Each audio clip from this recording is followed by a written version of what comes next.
Hello guys, and welcome back to the channel. So now guys, you are on your own. That is the message. If you did not understand that before, understand it now. And if you still don't understand it under this climate, then be a fool forever. Guys, I bring you this NSAS details of Buhari's meeting with Obasanjo, Jonathan, other ex-heads of state emerge. So they've all gathered to discuss what has been going on within the Nigerian space at the moment, and what emerged from that meeting is certain to stun you even with your low expectation of these people. Again, the headline, NSAS details of Buhari's meeting with Obasanjo, Jonathan, and other ex-head of states emerge. So now let's now see what was discussed. President Muhammadu Buhari has said that it is unfortunate that the initial, genuine and well-intended protest of youths in parts of the country against the Special Anti-Robbery Squad (SARS) was hijacked and misdirected. President Buhari said this during his meeting with former heads of state and presidents of Nigeria on Friday in Abuja. President Buhari's Special Assistant on Media and Publicity, Femi Adesina, said that President Buhari, during the meeting, reiterated that his government will not fold its arms and allow miscreants and criminals continue to perpetrate acts of hooliganism in the country. Former Nigerian leaders present at the meeting were General Yakubu Gowon, President Olusegun Obasanjo, General Ibrahim Babangida, Chief Ernest Shonekan, General Abdulsalami Abubakar, and former President Goodluck Jonathan. President Buhari, according to Adesina, recalled that Nigerian youths had demanded that the squad be disbanded and further articulated other demands. The president declared, "We accepted all the demands and proceeded immediately to scrap SARS and started the process of addressing the other demands."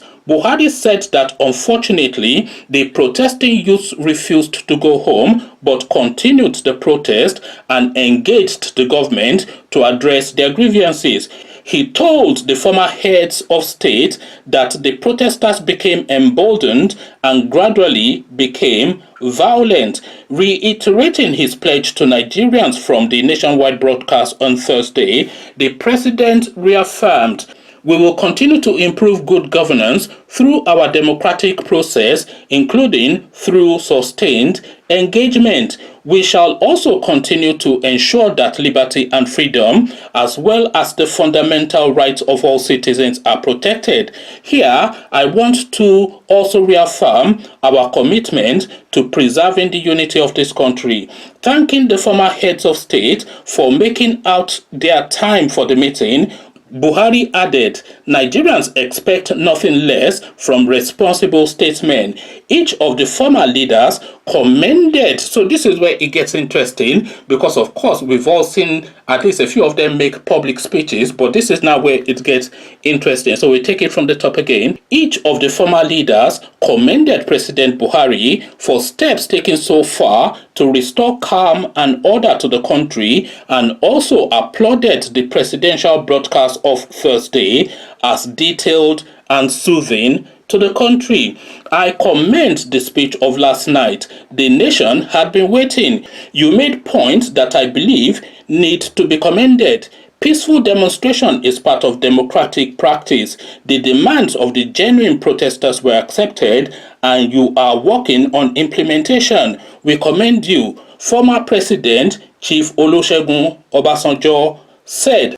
So now you see it now. Obasanjo suddenly turned into a jelly in the presence of this guy. This is the same Obasanjo, by the way, that has been pelting this guy for a good 3-4 years now. Every pronouncement of Obasanjo is to weigh down on this person. He was the one that came up with the Fulanization tag, and is the one that is continually criticizing the nepotism, and the word clannishness as well is what Obasanjo has used to describe this guy. But what happens when Obasanjo is now standing in front of him? It turns into a jelly and it starts to lick the boot. So let's carry on.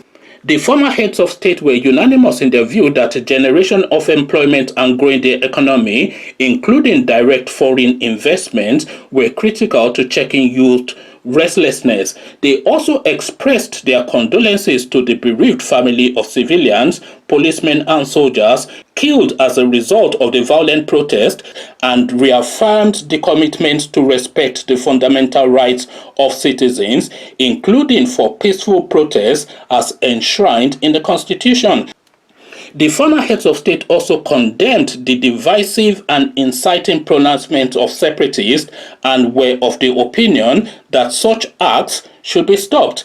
Equally, former leaders commended the actions taken by governors to address the demands of the NSAS protesters and their efforts to check the excesses of those who perpetrated violent acts and conduct. Finally, they called on youths to pursue peaceful means in seeking redress through engagement with government and encouraged further conversation with the youth and other stakeholders in the country. So this is the upshot now of what transpired in this meeting. The collective of the damned, the looters collective, the cabal, the external cabals. These are singularly and collectively the loot. I mean, look at the names, the rogue list. Gowon of the Biafra fame, Ibrahim Babangida, who institutionalized corruption in Nigeria, Abubakar Salami, or whatever his name is, he just went in for a year and just was using bullion vans to go to the central bank and just empty.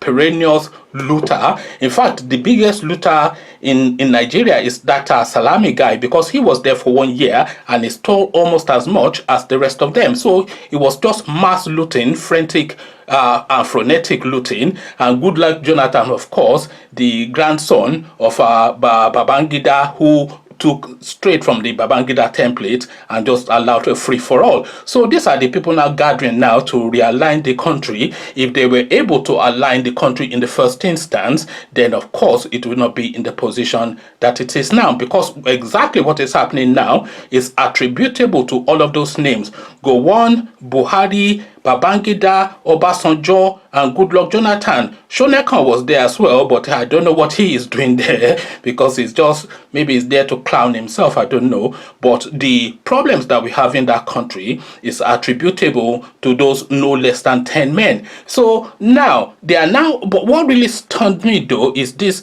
conciliatory, almost bootlicking language that we're now hearing. They commended Buhari for the speech that he did not mention the Lekki toll gate massacre. So how can there be a speech that does not address the most potent impact, the most iconic incident of the situation? So that was not a speech. It was just there to threaten. And by the way, this speech that he's making it now really for the purposes of the international community, because the international community are now gathering around this guy and they say, fire one more bullet and you are gone. This is effectively what they're saying. So carry this on, Buhari, and we will arrest you. So he is now coming to that understanding that Nigeria is not an island, and Nigeria is not a planet, and Nigeria is part of the international community. And this now rolling troops on the streets to go and mow down civilians is a thing of the 80s, and it should never even have been a thing in the 80s,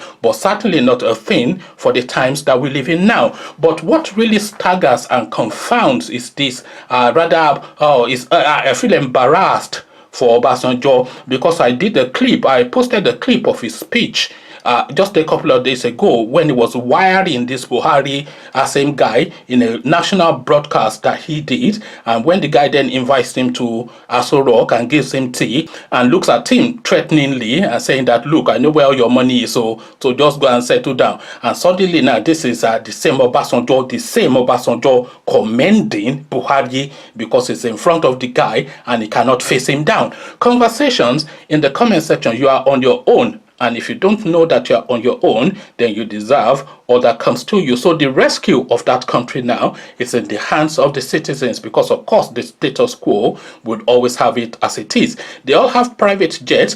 See how quickly Tinubu was out of the country because he's being chased around France now. Look how quickly his son got in a $60 million private jet with the whole of his family and went to his vast estate in the UK. So these people, they don't, they don't care about you. And if it breaks, then they just move out, as we are seeing now. So if you don't stand for your own and stand by yourself, then nobody will stand for you. This is really the upshot of this. And the gatherings of the establishment now of Nigeria, because that is the list: Gowon, Obasanjo, Buhari, Babangida, Abdul Salami, Goodluck Jonathan. I'm not going to add Shoneka because I don't even know what he is doing there. But those are the establishments of Nigeria. Those are the people that have ruled that country effectively from independence till this moment. Just those 5 names. Abacha is the only name that is missing now. So those are the names that have ruled Nigeria, and what they are saying to you is that they commend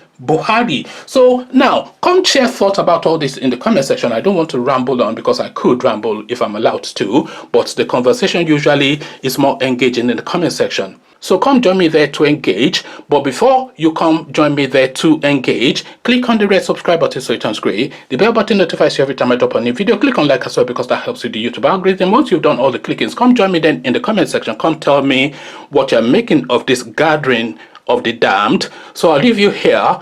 Carry this conversation on with you in the comment section. But here I say, peace.